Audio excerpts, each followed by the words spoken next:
हरियाणा के करनाल जाएंगे राहुल गांधी। शहीद विनय नरवाल के घर पर जाएंगे राहुल गांधी। विनय नरवाल की बीवी और अहले खाना से मुलाकात करेंगे। जम्मू कश्मीर के पहलगाम भी गए थे राहुल गांधी। वाज़ेह रहे कि 13 दिन पहले पहलगाम में दहशतगर्दाना हमला हुआ था। हमले में 26 टूरिस्ट की मौत हुई थी, जिसमें से एक विनय नरवाल भी थे। और अब उनके घर राहुल गांधी कल जाएंगे। यहाँ उनके अहले खाना और बीवी से मुलाकात करेंगे।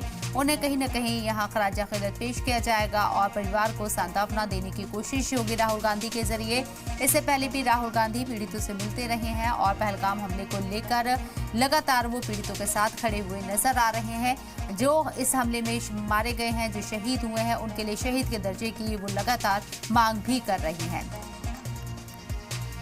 तो कल यहाँ हरियाणा के करनाल जाएंगे राहुल गांधी और शहीद विनय नरवाल के घर पर राहुल गांधी मुलाकात करेंगे विनय नरवाल की बीवी और अहले खाना से। जम्मू कश्मीर के पहलगाम भी गए थे राहुल गांधी। 13 दिन पहले वाज़ेह रहे पहलगाम में दहशतगर्दाना हमला हुआ था वेस्टर्न घाटी में, जहां 26 टूरिस्ट की मौत हो गई थी। दहशतगर्दाना अटैक में एक मकामी की भी मौत हुई थी। और अब राहुल गांधी कल हरियाणा के करनाल पहुंच रहे हैं विनय नरवाल के घर, उनके फैमिली से मिलने के लिए, उन्हें खराज अक़ीदत पेश करने के लिए।